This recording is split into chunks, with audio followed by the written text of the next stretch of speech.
Welcome everyone in today's another video. आज के video में हम लोग वेक्टर अलजेब्रा चैप्टर का पहला एक्सरसाइज सॉल्व करने जा रहे हैं। छोटा सा एक्सरसाइज है, एक्सरसाइज 10.1। बिना देरी किए शुरुआत करते हैं क्वेश्चन नंबर 1 से।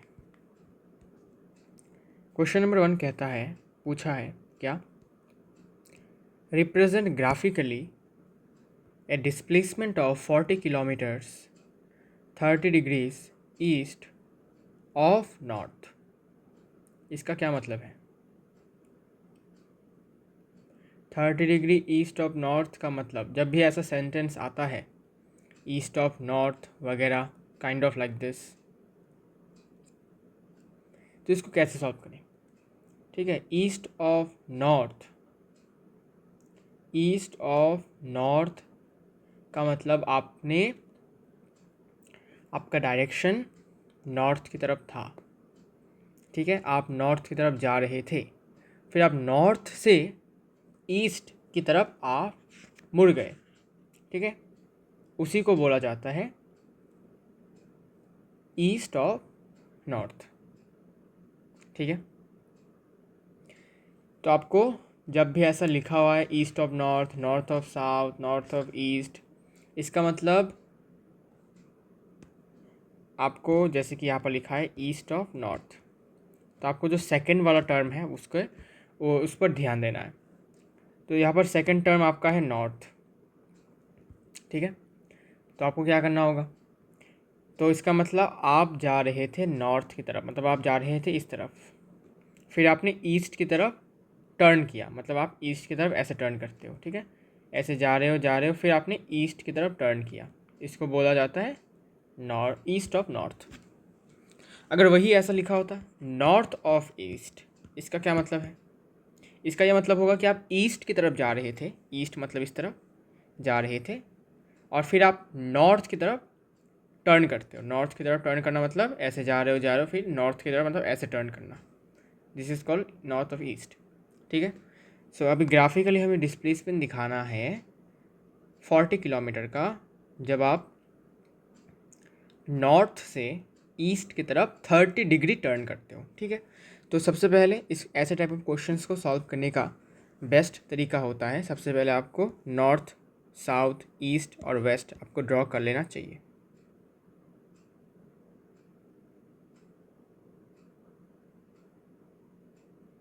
ठीक है, ये आपका नॉर्थ, ये आपका साउथ, ये आपका ईस्ट और ये आपका वेस्ट। ठीक है, तो आप जा रहे थे नॉर्थ में, फिर आपने ईस्ट की तरफ 30 डिग्री टर्न किया। So now you have turned 30 degree towards east.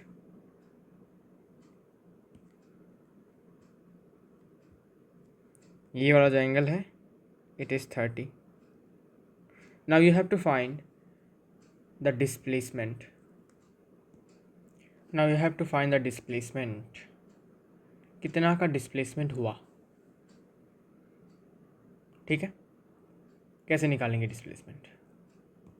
तो बहुत सिंपल है डिस्प्लेसमेंट, आप ऐसे जा रहे थे, ये डिस्प्लेसमेंट होगा।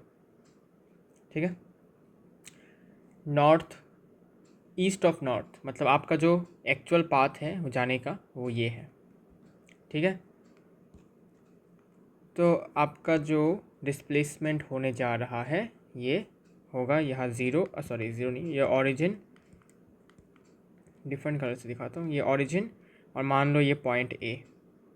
ठीक है, so the displacement will be your O A. ठीक है, बिकॉज इस केस में आपका डिस्टेंस और डिस्प्लेसमेंट दोनों सेम ही है, आपने जितना डिस्टेंस ट्रेवल किया उतना ही डिस्प्लेसमेंट होगा। क्यों? बिकॉज आपने स्ट्रेट लाइन में ट्रेवल किया। ठीक है, आपने डायरेक्शनल बदला नहीं है। ठीक है, आपने शुरुआत ही किया है नॉर्थ, जिस तरफ से जाता है उससे आपने थोड़ा टर्न किया 30 डिग्री, और इसके बाद आप चलना शुरू करते हो, और आप यहाँ से चलते चलते चलते पॉइंट ए तक जाते हो। कितना? 40 किलोमीटर्स। ठीक है, जो गिवन है क्वेश्चन में 40 किलोमीटर्स, तो बेसिकली ये हो जाएगा 40 kilometre and the displacement will be here. यहाँ पर जो डिस्प्लेसमेंट दिखाना है वो बेसिकली आपका ओ ए वेक्टर होगा।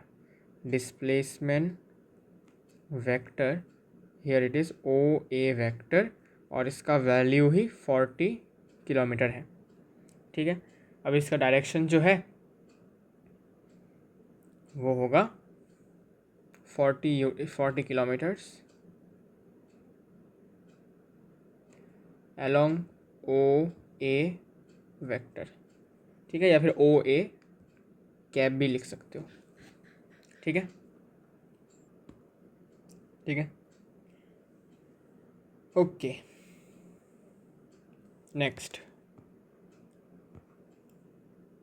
Question number 2।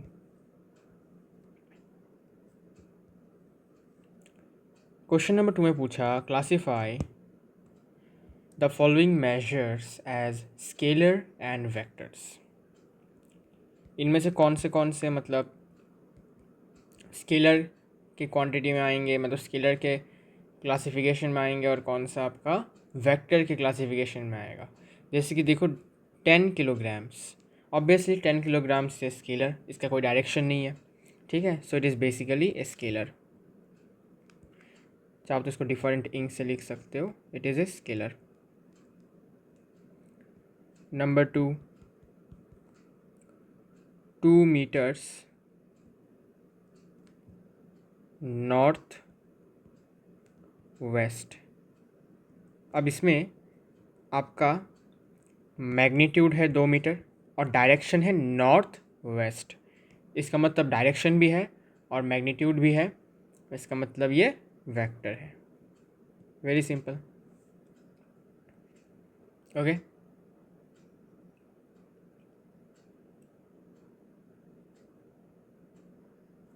नेक्स्ट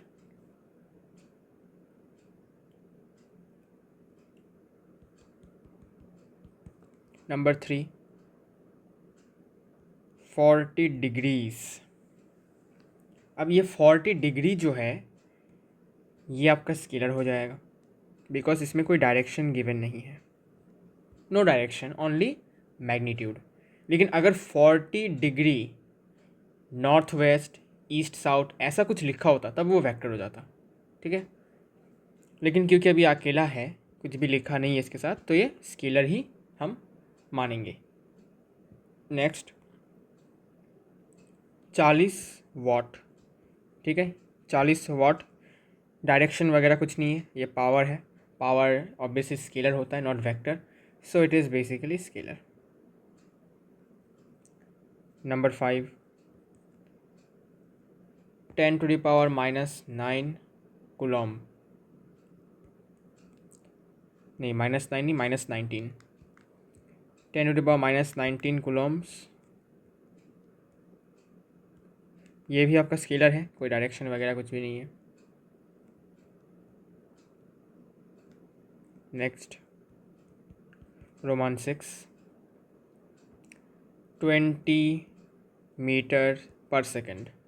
ये भी भाई आपका स्पीड है, और स्पीड स्केलर होता है।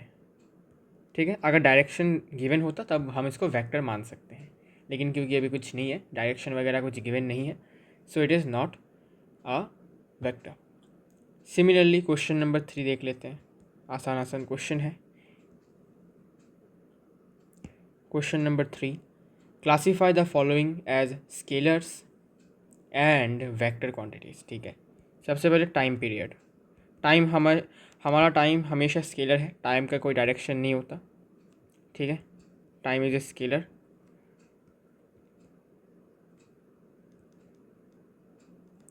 नंबर 2,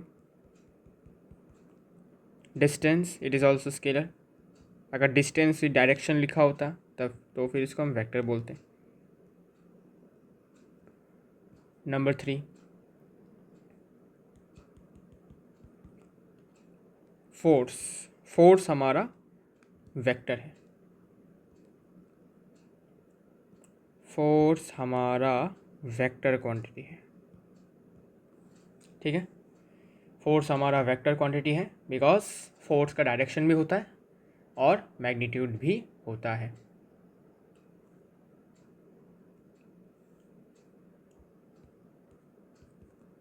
इसके बाद वेलोसिटी, ये भी वेक्टर है, इसका भी डायरेक्शन होता है, मैग्नीट्यूड होता है,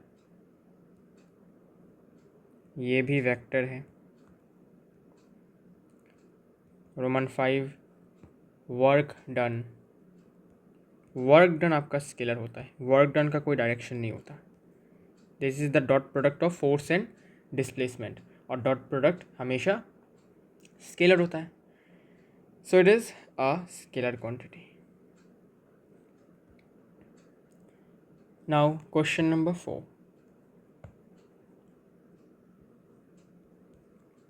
क्वेश्चन नंबर 4 में देखिए, डायग्राम एक गिवन है, डायग्राम एक गिवन है, जैसे कि यहाँ पर एक स्क्वायर टाइप गिवन है,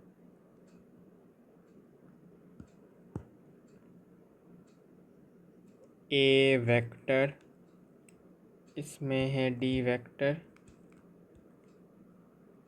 इसमें है बी वेक्टर, और ये है सी वेक्टर। एरो भी देना ज़रूरी है, एरो देना ज़रूरी है, जैसे कि ये है ए वेक्टर, इसका डायरेक्शन है इस तरफ, फिर बी वेक्टर, इसका डायरेक्शन है इस तरफ,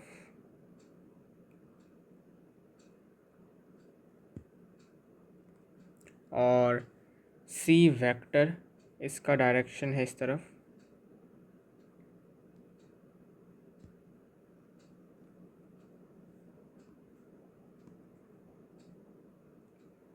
इसके बाद है डी वेक्टर, इसका डायरेक्शन है इस तरफ।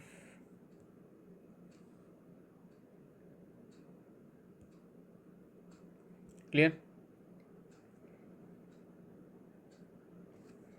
अच्छा, अब क्वेश्चन में क्या पूछा है वो एक बार देख लेते हैं। जैसे कि क्वेश्चन में पूछा है, ये आइडेंटिफाई द वेक्टर्स, को इनिशियल वेक्टर कौन कौन से हैं। को इनिशियल का मतलब जिनका टेल सेम हो, मतलब स्टार्टिंग पॉइंट जहाँ से शुरू हो रहा है वो सेम हो। तो को इनिशियल वेक्टर कौन कौन से हैं?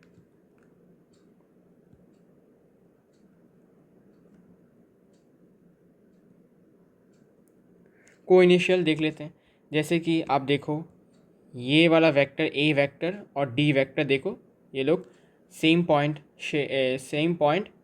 से शुरू हो रहे हैं, मतलब इनिशिएट हो रहे हैं, मतलब ये दोनों को इनिशियल हो गए। इसके बाद और कौन सा, और को इनिशियल तो हमें नहीं दिख रहा, ठीक है, और को इनिशियल नहीं है, तो सिर्फ दो ही वेक्टर्स हैं, एक ए वेक्टर और डी वेक्टर जो को इनिशियल है। ठीक है, तो बस आंसर होगा A vector and D vector. Number 2 में देखिए, नंबर 2 में इक्वल वेक्टर कौन कौन से हैं। तो हमें डेफिनेशन के अकॉर्डिंग इक्वल वेक्टर वो वेक्टर होंगे जिनका डायरेक्शन भी सेम होगा और मैग्नीट्यूड भी सेम होगा।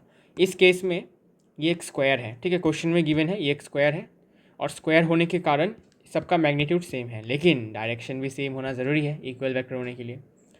तो देखो इसका डायरेक्शन और इस वेक्टर का डायरेक्शन क्या सेम है? नो, एक वेक्टर इस तरफ है और एक वेक्टर इस तरफ है, they are in opposite direction, तो इनको हम नेगेटिव वेक्टर ज़रूर कह सकते हैं, बट इक्वल वेक्टर नहीं कह सकते।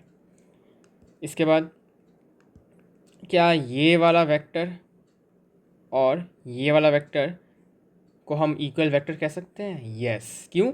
दोनों का डायरेक्शन सेम है और दोनों का मैग्नीट्यूड सेम है, तो इक्वल वेक्टर होंगे B vector and D vector, ये होंगे इक्वल वेक्टर। फिर Roman 3 collinear, collinear but not equal, collinear but not equal, मतलब इक्वल नहीं है लेकिन कोलीनियर ज़रूर है, तो आंसर होगा ये वाला वेक्टर और ये वाला वेक्टर। कोलीनियर का मतलब पैरेलल, यू कैन से, ठीक है, पैरेलल या फिर एंटी पैरेलल। कोलीनियर वेक्टर का मतलब हो सकता है कि या तो कोलीनियर या तो पैरेलल या फिर एंटी पैरेलल, ठीक है। और मैग्नीट्यूड सेम होगा ये ज़रूरी नहीं है, ठीक है। अच्छा, अब कंडीशन क्या है कि कोलिनियर होना चाहिए लेकिन इक्वल नहीं है, इक्वल वेक्टर नहीं है लेकिन कोलिनियर ज़रूर है। इक्वल वेक्टर कब होता? जब डायरेक्शन सेम होता। और कोलिनियर में डायरेक्शन नहीं देखा जाता, कोलिनियर में सिर्फ देखा जाता कि पैरेलल है कि नहीं, ठीक है, पैरेलल है कि नहीं, कोइंसिडेंट है कि नहीं। कोइंसिडेंट होगा तब भी कोलिनियर होगा, ठीक है। तो जैसे कि ये वाला वेक्टर देखो, ये वाला वेक्टर और ये वाला वेक्टर आपस में they are of the same magnitude, but they have the different, you can say opposite directions. And opposite direction होने के कारण इनको हम इक्वल वेक्टर के केस में नहीं ले सकते, लेकिन हम इनको कोलिनियर के केस में ज़रूर लिख सकते हैं। क्यों? बिकॉज ये दोनों वेक्टर्स आपस में पैरेलल है, ठीक है, और पैरेलल वेक्टर्स ही कोलिनियर होंगे। So the result will be, answer will be A vector and C vector. अब तुम्हारे दिमाग में क्वेश्चन आएगा, why not D vector and B vector? हाँ, D vector and B vector also collinear, but they are collinear as well as equal vector.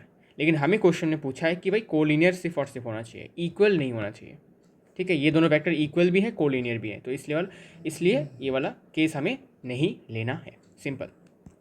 Question number 4 हमारा हो गया। Now question number 5, last question देख लेते हैं क्या पूछा है। क्वेश्चन नंबर 5 मैं यहाँ पर कर लेता हूँ, जगह बच चुकी है तो यहाँ पर हम इसको सॉल्व कर लेते हैं, ठीक है। तो क्वेश्चन नंबर 5 यहाँ से शुरू करते हैं। क्वेश्चन नंबर 5 में क्या पूछा है? क्वेश्चन नंबर 5 में पूछा है कि answer the following as true और फॉल्स। ओके, ट्रू और फॉल्स। पहला क्वेश्चन क्या है कि रोमन 1, ए वेक्टर और minus A vector are collinear है कि नहीं, ठीक है। अगर एक वेक्टर ए है, मान लो ऐसा एक वेक्टर है ए वेक्टर, तो माइनस ए होगा इसका उल्टा, लेकिन मैग्नीट्यूड सेम है, ज़रूर मैग्नीट्यूड ज़रूर सेम है, बस डायरेक्शन उल्टा होगा। This is minus A vector. क्या ये दोनों कोलिनियर है? ऑब्वियसली यस, दोनों पैरेलल है। दोनों क्या है? पैरेलल है, ठीक है। अगर कोइंसिडेंट भी होते हैं तब भी कोलिनियर होता। So yes, it is obviously true, it is obviously true. फिर roman 2, two collinear vectors are always equal in magnitude. No, not necessary, ठीक है। Number 2 false. दो कोलिनियर वेक्टर हमेशा इक्वल मैग्नीट्यूड के होंगे ज़रूरी नहीं है। जैसे कि अगर मैं ये वाला वेक्टर ले लूँ, ये मान लो एक ए वेक्टर है और ये मान लो हमारा छोटा सा बी वेक्टर है, they are considered to be collinear because they are parallel, ठीक है। But C, they are not of the same magnitude but still they are collinear. So इसका मतलब कोलिनियर है, और अगर दो वेक्टर्स कोलिनियर हैं तो उनका मैग्नीट्यूड सेम होगा हमेशा, ये ज़रूरी नहीं है, नॉट नेसेसरी। रोमन 3, रोमन 3 में क्या पूछा? Two vectors having same magnitude are collinear. दोनों वेक्टर्स जिनका मैग्नीट्यूड सेम है, तो क्या वो कोलिनियर हो सकेंगे? No, the answer is no. Collinear होने के लिए पैरेलल होना ज़रूरी है, मैग्नीट्यूड सेम होने से ना होने से वो कोलिनियर नहीं बन जाते, ठीक है। मान लो एक ऐसा वेक्टर है और एक ऐसा वेक्टर है, मान लो ये बी वेक्टर है, ये ए वेक्टर है, दोनों का मैग्नीट्यूड सेम है बट उनका डायरेक्शन सेम नहीं है, या फिर डायरेक्शन एंटी पैरेलल या पैरेलल नहीं है, तो ये दोनों vectors are not collinear. Because देखो मैग्नीट्यूड तो सेम है लेकिन डायरेक्शन में गड़बड़ है, दोनों वेक्टर पैरेलल नहीं है या फिर एंटी पैरेलल नहीं है या फिर कोइंसिडेंट नहीं है, तो इसका मतलब ये कोलिनियर नहीं होंगे, तो इट इज़ ऑल्सो फॉल्स, ठीक है। रोमन 4, रोमन 4 पूछता है क्या? Two collinear vectors having the same magnitude are equal. दो कोलिनियर वेक्टर्स जिनका मैग्नीट्यूड सेम है वो इक्वल होते हैं हमेशा या नहीं। मान लो दो कोलिनियर वेक्टर है, एक ए वेक्टर, ठीक है, और दूसरा सेम मैग्नीट्यूड का ए वेक्टर फिर से, या फिर बी वेक्टर ही मान लो, दूसरा एक वेक्टर, ठीक है। तो दो कोलिनियर वेक्टर्स जिनका मैग्नीट्यूड सेम है, तो क्या ये दो कोलिनियर वेक्टर्स इक्वल वेक्टर कहलाएंगे? इक्वल वेक्टर होने के लिए डायरेक्शन सेम होना ज़रूरी है, ठीक है ना। अगर ऐसा भी तो हो सकता है कि एक वेक्टर आपका उल्टा डायरेक्शन में हो, उल्टी डायरेक्शन में हो, उल्टी डायरेक्शन में हो, तब भी क्या है, तब भी दोनों का मैग्नीट्यूड सेम है। तो दोनों वेक्टर्स तो कोलिनियर हैं और मैग्नीट्यूड भी सेम है, लेकिन क्या अब ये इक्वल वेक्टर कहलाएंगे? नो, बिकॉज इक्वल वेक्टर होने के लिए दोनों का डायरेक्शन सेम होना ज़रूरी है, ठीक है। तो इसको मैं क्या लिख सकता हूँ, ये आपका फॉल्स, ठीक है। कि ऐसा नहीं कि दो कोलिनियर वेक्टर्स अगर सेम मैग्नीट्यूड के हैं तो वो इक्वल वेक्टर भी होंगे, नो। ऐसा भी तो हो सकता है, ऑपोजिट डायरेक्शन भी तो हो सकता है, फिर भी तो कोलिनियर होंगे। इसका मतलब ये भी फॉल्स, इसका मतलब ये भी आपका फॉल्स। Very easy. इसी के साथ आपका एक्सरसाइज 10.1 समाप्त होता है, ठीक है। मिलेंगे आपके साथ नेक्स्ट एक्सरसाइज का सल्यूशन लेकर, ठीक है। एक्सरसाइज 10.2 मिलेंगे, सॉल्व करेंगे और ख़त्म करेंगे, ठीक है। ओके, मिलेंगे आपके साथ नेक्स्ट वीडियो में, तब तक के लिए take care and bye bye.